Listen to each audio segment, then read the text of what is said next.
spiritual teachers. However, starseeds are not immune to resistance, and if anything, they have their own particular brand or flavor of resistance. Starseeds, like everyone else, learn to live within a tight comfort zone.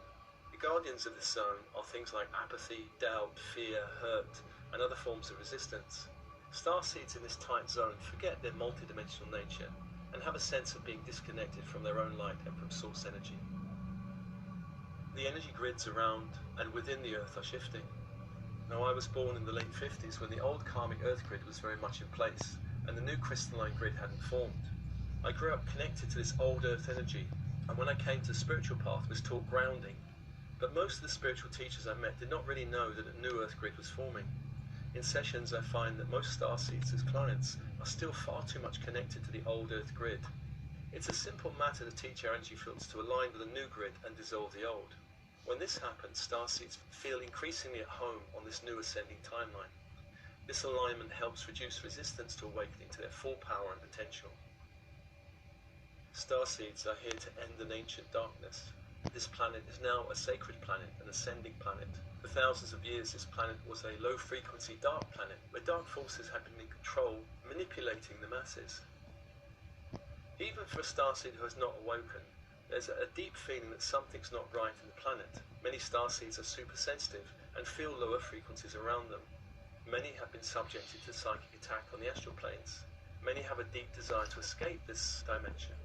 There can be a fear in waking up and shining the light too brightly, carry unresolved karma from other systems ruled by the dark. Orion is a classic example. This is something that has to be faced during the awakened process. When I was waking up, back in the 90s, early 90s, I had a strong memory of being burnt alive for being a witch. This was a terrifying vision in meditation, ultimately became very liberating. It helped me understand some of the patterns I was carrying and my fear of persecution for my New Age beliefs. The unique challenges for starseeds. As mentioned, starseeds are super sensitive, and learning energetic boundaries is important. Also learning how to release other people's energy. Internal resistance can be amplified when other people's energy is absorbed in the physical, etheric, emotional, mental bodies. This increases our innate resistance. So if someone is naturally doubtful, this can be amplified by taking the doubt of others. If someone has an issue with self-love, then absorbing angry or hateful energies can amplify a highly critical and judgmental ego, which compounds the problem of self-love. A more earthly perspective on resistance. From personal experience, I know resistance is normal. Resistance tends to feel painful at some level. It can manifest as physical, emotional, or mental dis-ease. Stress and tension are signs of internal conflict, signs of resistance. We want to do one thing, but feel obliged to do something else. I'm certain that much illness and disease across the planet would be reduced if we found ways to deal with our inner resistance. Starseeds are just as prone to the very earthly reasons for resisting their path as any earthseed, someone who's been locked in this reincarnational cycle of the earth for a long time. Starseeds, of course, are incredible. They come with a unique energy field, a unique form of consciousness, a unique intelligence. They have unique skills and expertise gathered from many lifetimes in many dimensions of experience. However, starseeds are not superhuman. They come through the birth canal into a body of bone and blood. They enter into families, whether joyful, functional or not. They have relationships, and many enter the world of work. All this exposes us to the kind of earthly resistance patterns, some of which are old and some very new. Our ego is programmed to resist. Resistance comes when the soul impulses the personality to awaken. Our ego selves have developed over time to keep us safe in an unpredictable and volatile world. Actually, the term ego I use applies to a whole family of selves. It's not one fixed thing. As we grow up, we learn there are dangers, and our ego becomes an automatic protection system. But often it goes too far this way.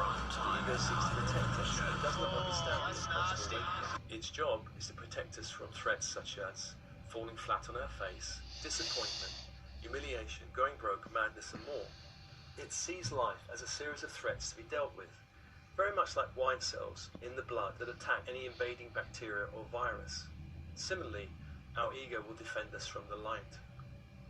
The ego does not understand the evolutionary process involved right now. The ego does not understand nor trust the power and brilliance of your higher self. Resistance is like the brake pedal in a car. It has a function and a usefulness, The problem comes when we have one foot on the accelerator and the other on the brake pedal. There is no movement, and at the same time there's a great deal of strain on the vehicle that builds the longer the resistance is maintained. Resistance comes in many forms. Busyness is perhaps the most common form of resistance we have in our modern world. There's always so much to do, a constant demand on our time and energy. Work is not now contained within the 9 to 5.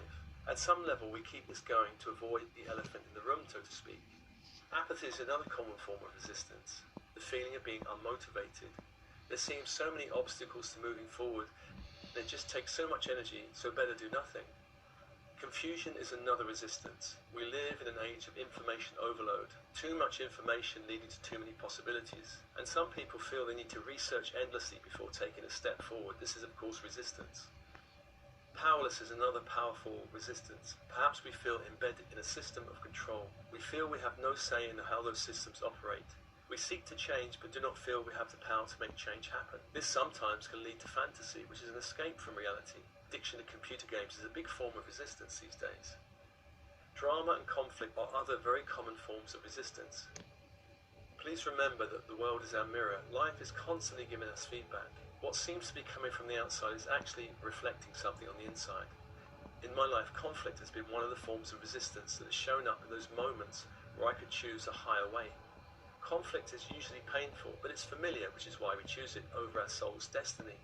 Self-sabotage is another form of resistance, tripping ourselves up in different ways, sometimes literally doing so and creating accidents. Again, the program goes, better the devil you know. We often resist the unfamiliar, even if the familiar does not feel that great. Resistance is a form of control, and with control there's usually a lack of trust. A lack of trust in spirit or high intelligence or even our own capability to make the journey. The head seeks to control the heart. The head has a useful function, but it's not in charge of our awakening. If we try and run our lives from logic, planning, then we will shy away from the awakening process. Overthinking and over-rationalization are classic forms of resistance. The heart is the true director of our awakening, since the heart is more in touch with our higher nature. When the head is in charge, there is control, and with control comes uncertainty, doubt, and fear. Do not use your family as an excuse. I know this can be challenging, since when I got the call to awaken in the early 90s, I was married with 2 young children. The choice to leave broke my heart. My ex-wife was strongly against my spiritual interests, and at a certain point it was clear I had to choose between the two. I of course chose the spiritual journey, and this evoked great feelings of guilt which felt very painful for quite a time. I learned to breathe through the waves of guilt that lasted for some 18 months or so. Now I am much further along the journey. I'm very glad I chose the path. I have a very good relationship with my son and daughter, and also with my 2 granddaughters. Taking the journey has helped develop much resources within me and awaken so many layers of light that I can now offer so much to others, including my children and grandchildren. I am now a fierce advocate of the light, a fierce advocate of my children and grandchildren. I encourage my granddaughters to trust themselves and the higher intelligence in the universe. Now I can only do this because I chose the journey. If I had refused the journey, what on earth could I offer them? I'd probably be just another adult around them, telling them to stay safe and not do anything too weird like follow your heart or your heartfelt dreams. Do not use money as an excuse. I have met many wealthy people that feel they do not have enough money or resources in life. I met one wealthy banker some years ago who told me if only he earned another 100,000 a year, he would be able to do what he wanted to do in life. I told him at the time that what he lacked was not money, but enough clarity and courage. When I left the world of 3D work behind in 1997, I resigned with no savings and a property in negative equity. This was challenging, but I knew I could not use money as an excuse not to take the journey. Money is simply the fuel for the journey. Sometimes we have to learn to simplify our lives, especially where we're carrying too much weight. Twice in my life, I've given away nearly all my possessions and started again from scratch. This was a very powerful experience. Do not use a lack of qualifications as an excuse, and this is something I can very much relate to. For years I believed that somehow I'd missed the boat because of my lack of academic qualifications. It's quite common that someone will refuse the journey because they do not feel qualified enough. Sometimes underneath this form of resistance is feeling not ready for the journey. Now, perhaps there's a real need to go through a time of training or acquiring new skills or resources. This is all well and good, but please be aware that taking an academic path can be a form of resistance. I've met many clients who use this as a form of delaying stepping onto their true path. There are a few degrees these days that can really prepare you for the journey you must take. The resistance of overdoing. Now, this seems a strange one on the surface because it can look like we're not really in resistance. There are those who do lots of dangerous stuff, such as high-risk adventure sports. There are those that love driving fast cars. Others love exploring faraway places and doing out-there things. Now, these activities are great, but they become resistance when they're done as a way of escaping from something more real. When someone is locked in lots of doing, there may be a resistance in simply being. For instance, many are terrified of intimacy and would rather climb a mountain than share an intimate moment with another person. Taking action in the world is a wonderful way to know ourselves. We learn how to navigate challenges and move meaningfully into experiences that help us feel more joyful and alive. Excessive doing can be an escape from exploring your inner life. Looking within helps us know how we truly feel, what we truly value, and helps us connect with the impulses of the soul. The resistance of overbeing. Equally, meditation and other explorations of being can also be a form of resistance. It's all about balance. There are times in my life where I felt the call to meditate for hours on end. This was a powerful time where I explored many layers of my being and inner worlds. But there was a time where I knew I had to engage more meaningfully with the outside world. It was time to get a job and earn money. If I'd continued meditating and refused the impulse, I would have been in resistance. Focusing on the dream of another can be resistance. This is not always the case. And there are many great projects initiated by others that offer us new possibilities, new experiences, new skills, new connections. We may join a project for a time, but then resist moving on and doing something more in alignment with our own soul calling. Resistance comes when it feels easier to put time and energy into a project rather than working on your own dreams. Now, I worked for many years in a not-for-profit organisation which did amazing work. I was totally inspired by the organisation even before I went to work there. Many of the skills in internet marketing, copywriting and audio editing I learned there. I loved this organisation and many of the people became dear friends. On the other hand, at a certain point I felt I'd stopped growing. The message I was hearing from many different authors, spiritual authors, I'd heard many times before in so many different ways. Something was calling me, I didn't know what it was. Deep down I knew it was time to leave, and on reflection I should have left perhaps a few years earlier. There were signs I chose to ignore. So please be mindful if you're resisting your own work by helping to build the dream of another, no matter how worthy. Resistance and beyond.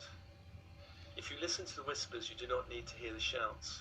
This is a saying in metaphysical circles, meaning the more we tune into our inner wisdom, the more we're able to hear the whispers, guiding us along the path. If we ignore the whispers, we'll eventually hear the shouts, meaning the universe will give us a kind of helping hand or a slap to move on.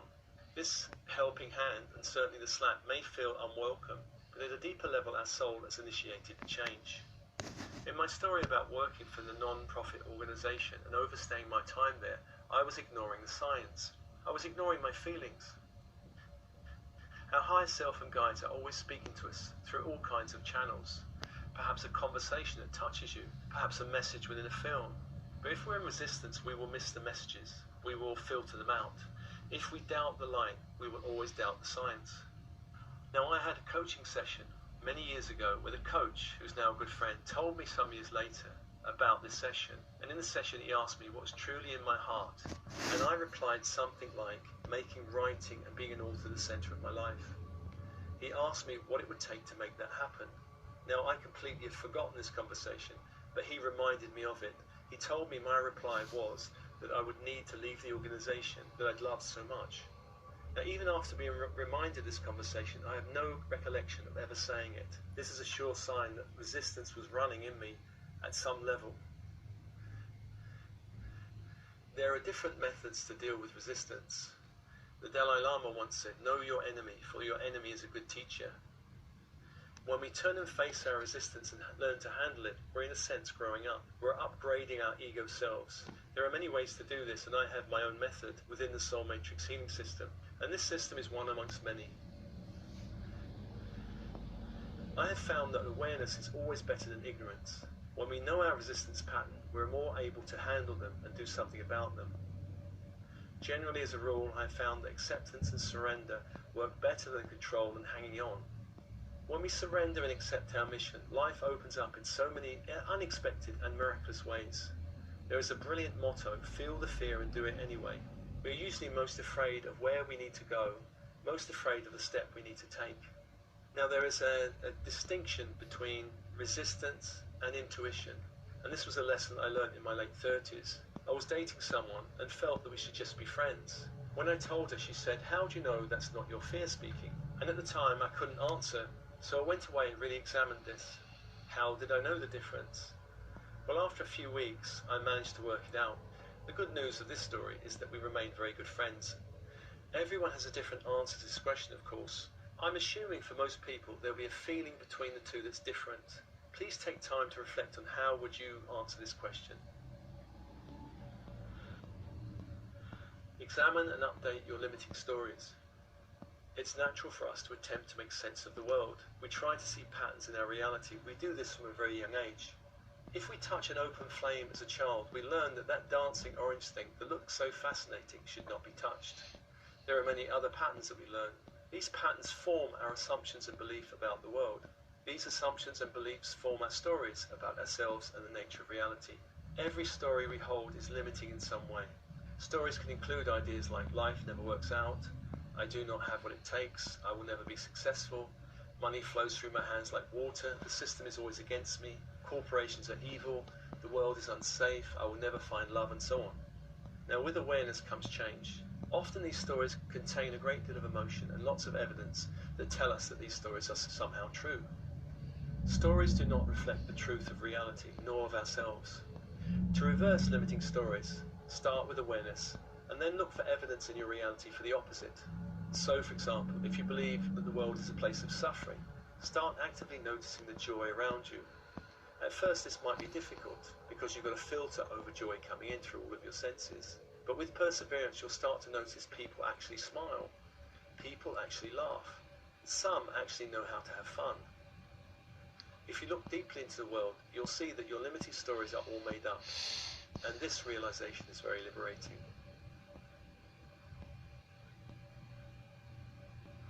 Working metaphorically with resistance. Resistance can often feel like an external blocking force, something opposing us in some way. Metaphorically, it may feel like walking through gloom, facing a wide chasm, encountering a great void, being blocked by a huge mountain, or feeling locked or trapped in some cell. Our unconscious minds are always communicating to us metaphorically about our limiting stories, and we can work to reverse resistance in the same way. In many workshops over the years, I've helped many people break through walls, leap across impossible chasms, climb mountains, dissolve darkness, and escape from prison cells. Our imagination is an amazing gift that can be hijacked by our fear and resistance, and we can learn to take back our sovereignty over this amazing quality and use it to bust through our resistance. Some have called this mental rehearsal. If you can imagine it, you can do it. Learn to become very imaginative when it comes to dealing with resistance. For example, imagine there might be some metaphorical wall blocking you from moving forward in some way. Come up with several great imaginative ideas for breaking through the wall or going over or under it. Give yourself permission to be outrageously imaginative. For instance, how would it feel to drive a tank through the wall? How would it feel to fly over with a broomstick? Pushing creates resistance. Pushing is a sign of not being in the flow of life. Acceptance and surrender help us soften and re-enter the flow. We do not allow synchronicity and miracles to occur when we're pushing. If we're pushing, others may feel they're being pushed out of the way.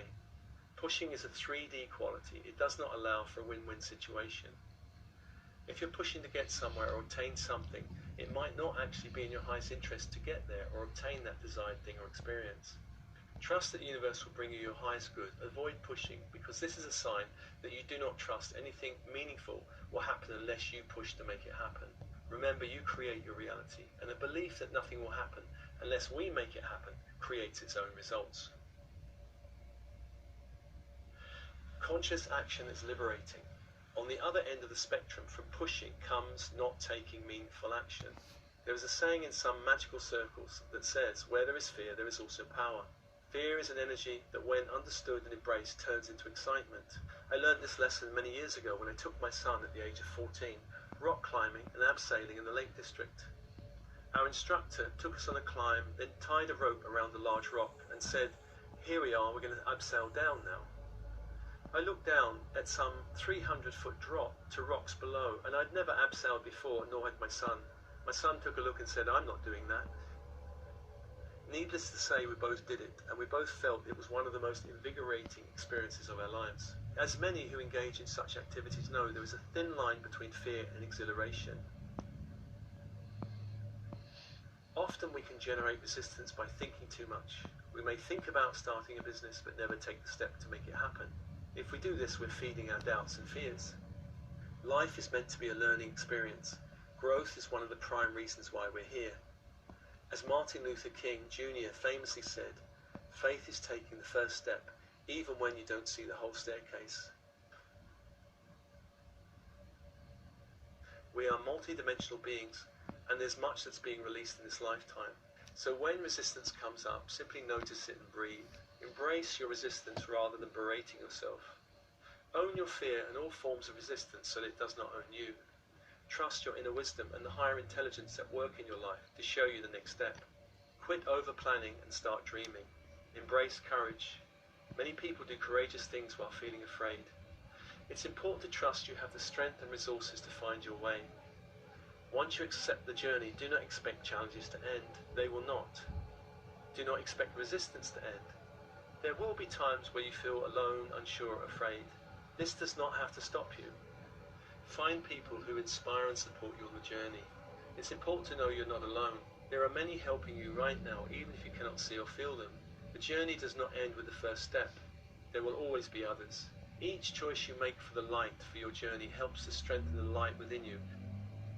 And remember, you can always ask your higher self and guides for help. Please know you have all the resources within you to complete this mission.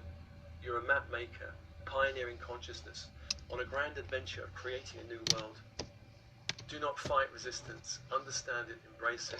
Resistance points the way. Your higher destiny is calling. The bigger the step, the more powerful the journey, the bigger the resistance. Know this, your resistance is temporary. Beyond all of your resistance lies your true gifts, your true brilliance, your true dreams. Many blessings.